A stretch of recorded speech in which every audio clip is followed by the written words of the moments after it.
কোন গোপনে মন ভেসেছে ধারাবাহিকে দেখেছিলাম আমরা শ্যামলী শেষ পর্যন্ত হেসেলে হিরোইন হয়েছে। বিচারক মণ্ডলী অনিকেতের হাত দিয়েই ওকে ক্রাউন পরিয়েছে।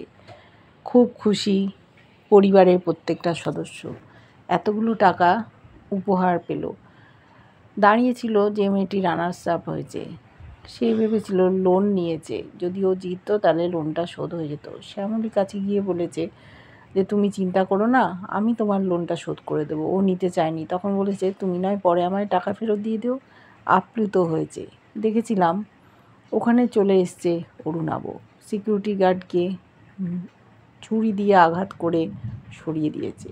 ভেতরে ঢুকেছে, কেউ লক্ষ্য করেনি, ওর টুপিটা পরে নিয়েছে। শ্যামলী যখন নিজের মতো কথা বলতে ব্যস্ত, সেই সময় আঘাত আনতে এসেছিল অরুণাব। দেখতে পেয়েছিল অনিকেত, ওর ছুরিটা ধরে নিয়েছে।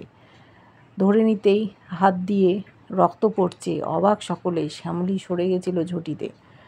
সাথে সাথে পুলিশ চলে এসেছিল। অনিকেত জানতো একটা হামলা হতে পারে, তাই আগে থেকেই পুলিশের ব্যবস্থা করেছিল। অ্যারেস্ট করে নিল অনিকেত অরুণাবকে। অনিকেত বলল আমি জানতাম তুই এরকম আসবি, তাই আগে থেকেই ব্যবস্থা করেছি। ছাড়বে না শ্যামলীকে, ওকে মেরেই জেলে যেতে চায়, ওর ওপর খুব রাগ।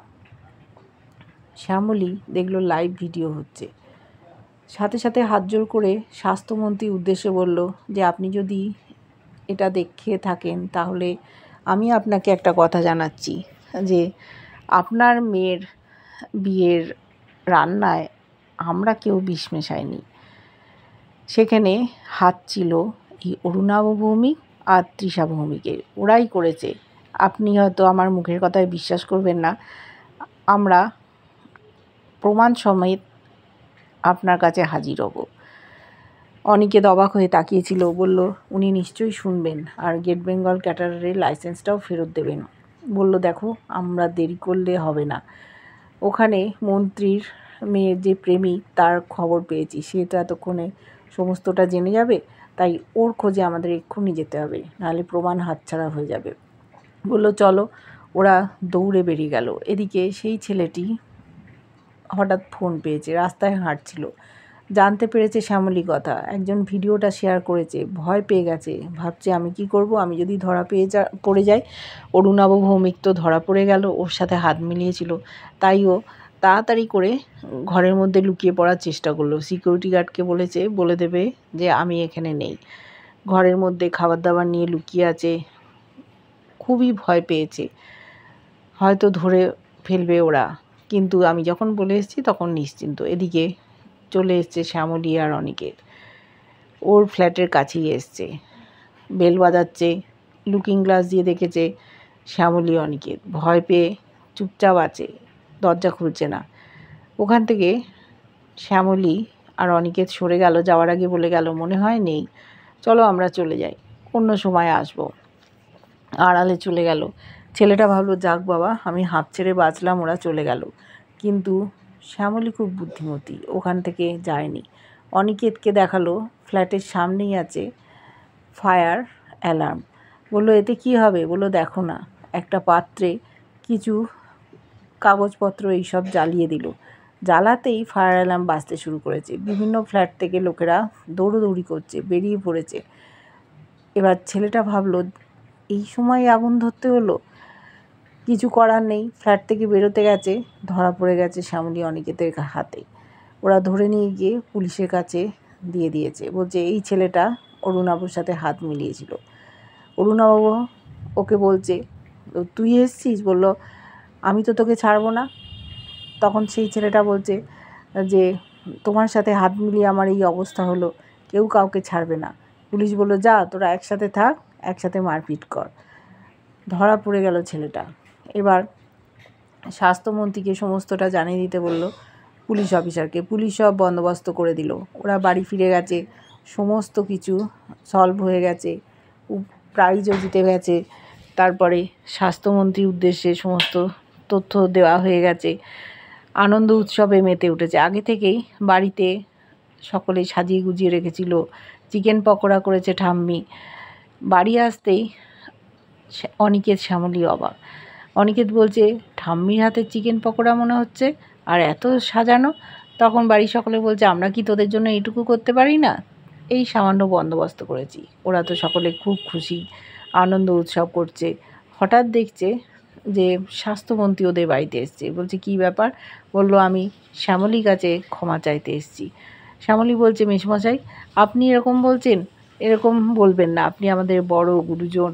বলল, আমার বড় ভুল হয়ে গেছে, বুঝতে পারিনি, তোমাদেরকে দোষী সাব্যস্ত করেছিলাম, কিন্তু এখন সবটা পরিষ্কার হয়ে গেছে। আর তোমাদের গেট বেঙ্গল ক্যাটারারের লাইসেন্সও আমি ফেরত দিয়ে দিচ্ছি। ওরা ভাবতে পারিনি এত তাড়াতাড়ি হয়। বলছে, কালকের মধ্যে সব ব্যবস্থা করে দেবো। বলে উনি ওখান থেকে বেরিয়ে গেলেন। ওনাকে মিষ্টি খাওয়ালেন দাদু। সকলে খুব খুশি। ওরা ভাবছে, গেট বেঙ্গল ক্যাটারারে তো লাইসেন্স ফিরে পেলাম, কিন্তু লোকজন দরকার, কাজের দরকার, কোত্থেকে পাবো এখন? আমরা তো একা কিছু করতে পারবো না। লোকগুলো চলে গেছিলো অরুণাবর কোম্পানিতে। সেই সময় হঠাৎ পুরনো লোকগুলো আবার ফিরে এসছে, কিন্তু ওদেরকে আর নিতে চাইছে না গেট বেঙ্গল ক্যাটারার, কারণ ওরা বেইমানি করেছে। ওরা আবারও চলে যেতে পারে বেশি টাকার লোভে। সেই লোকগুলো বলেছে, আমাদের একটা সুযোগ দিন, আমাদের খুব ভুল হয়ে গেছে, আমরা কোথাও যাব না, আর কাজ জোগাড় করা সেটাও আমাদের দায়িত্ব, আপনারা একবার ভরসা করে দেখুন।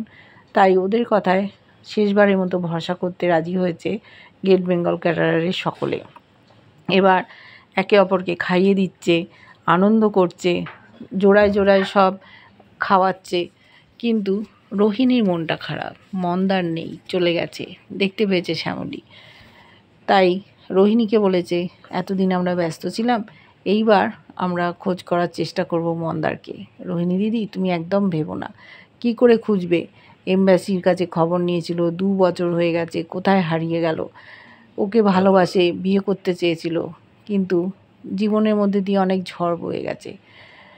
ওদিকে প্রতিম আর প্রিয়ার মধ্যেও যে সেরকম ভাব ভালোবাসা আছে মনে হয় না। প্রিয়া যে অফিসে কাজ করে, সেই অফিসের বসের সাথে ওর যেন একটা প্রচ্ছন্ন সম্পর্ক তৈরি হচ্ছে, আড়াল থেকে দেখেছিল প্রতিম। তাই প্রতিম ওকে খাইয়ে দিতে রাজি হয়নি। যেভাবে দাদা ভাই শ্যামলীকে খাইয়ে দিচ্ছে, সেই রকমই চেয়েছিল প্রিয়া। প্রতিম খাইয়ে দিয়েছে। এদিকে রোহিণী একা হয়ে গেছে। তাই এবার সকলে মিলে উঠে পড়ে লেগেছে যে কীভাবে মন্দারকে খুঁজে পাওয়া যায়, সেই চেষ্টা করবে। রোহিণী সেই আশা নিয়ে আছে। পরের দিনই ওরা যাবে আবার এমবাসিতে।